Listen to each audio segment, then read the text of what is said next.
What's going on, everybody? Welcome back to Ways of the Sith. Thank you so much for taking time to check out the channel. Please make sure to like, comment, subscribe, and follow us on Twitter and Instagram at Ways of the Sith.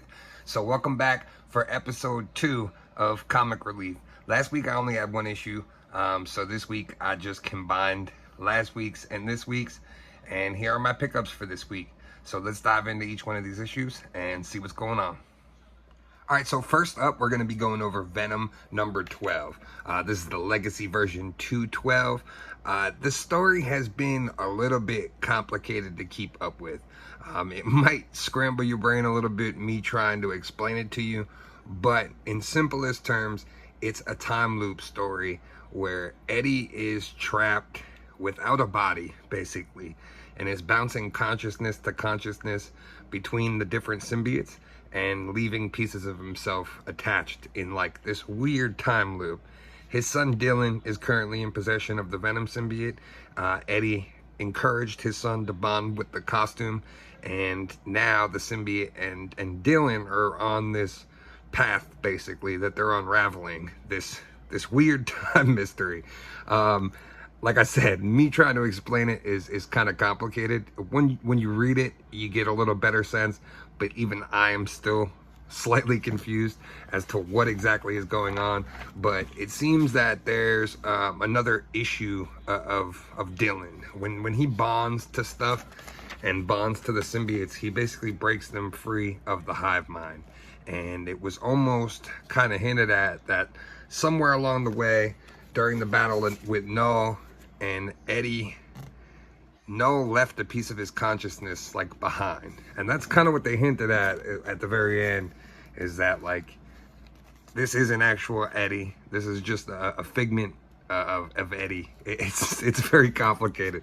Like I was saying, it's one of those things that you might have to start from the very beginning of the run and just read it through, but it has been pretty cool.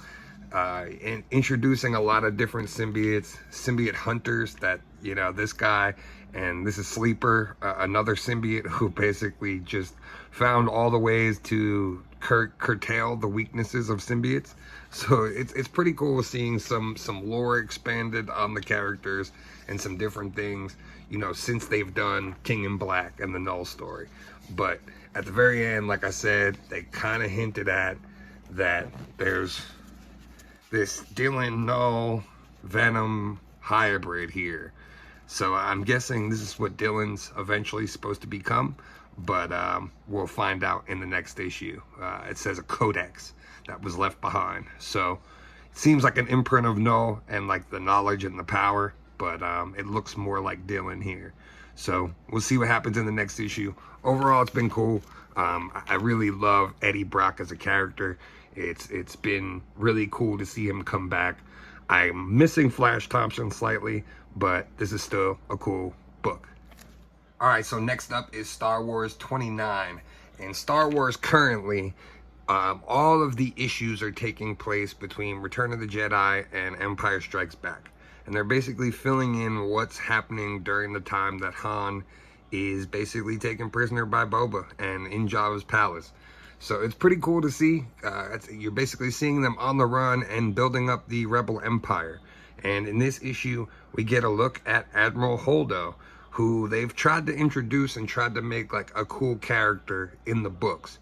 Obviously, we only get her for a brief little bit in The Last Jedi, and her character's not really fleshed out. We're not really given a reason to like her, but they're trying to give you a reason in the book, showing you that she's pretty much like Leia's best friend throughout this whole rebellion. She's like Leia's right hand. This is kind of a lull between the upcoming story. So we're getting Crimson Empire and the conclusion of the War of the Bounty Hunters story and Crimson Dawn story. So it's going to be really, really cool to see where all these books go and what's going to transpire during that. So this was more so just a filler, but basically Admiral Holdo is looking for a shipment of coaxium, you know, from Solo, the energy source, to fuel the rebellion. Basically, they have all these ships, this need for all this fuel basically to fight this upcoming war with the Empire, you know, that we're going to see in Return of the Jedi. So this is them basically getting set up for that war. and it's been pretty cool. Like I said, kind of just like a holdover issue, but you do get to see Lando and Chewie and Luke and Holdo and Leia all kind of interacting with one another and just being together on this mission. It doesn't end so well. It ends with them jumping when they weren't supposed to jump, and they end up in like no space. So that's how the issue ends. Interested to see where they're going to take this. But like I said, this was kind of just a short story to fill in the gap before we get into Hidden Empire and the finale that I think everybody who's reading the books is really looking forward to.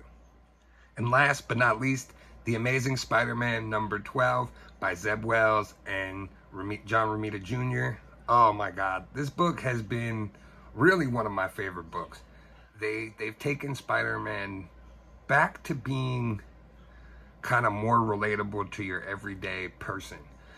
He's back to struggling. He's back to, you know, being late on bills and kind of being alone and dealing with problems. But Norman Osborn is basically trying to walk the good path. Peter's working for him in this series. And as you can see off the cover, Peter has a whole new suit that was designed by Norman, and it also has his own glider, which he calls Bug, I believe. But in this issue, we basically come to find out that over the course of the last issue, there's been some goings on with Hobgoblin, the original carrier Ned Leeds, who most of you know from like the movies. He's actually one of the Hobgoblins in, you know, the comic books. So that was the big joke in the movie where he said, like, I'll never turn on my best friend. Well, in the comic books, he does, and he becomes one of the Hobgoblins. But in this story, we come to find out that both Hobgoblins are back.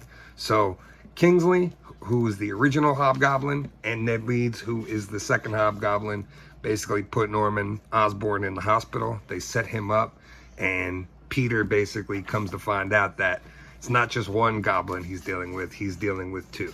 So it's going to be interesting to see where this story goes, but I highly, highly recommend it if you're a Spider-Man fan. It's just really refreshing to kind of see Peter have struggles again and not be on the top of the world like he was for quite some time.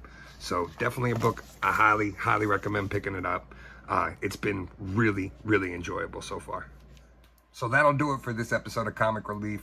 I hope you guys enjoyed it, and let me know in the comments which one of these was your favorite, or if there's something else that you picked up this week that you really enjoyed. Thanks again for taking time to check out the video. Please make sure to like, comment, and subscribe. And as always, may the Force be with you. We would be honored if you would join us.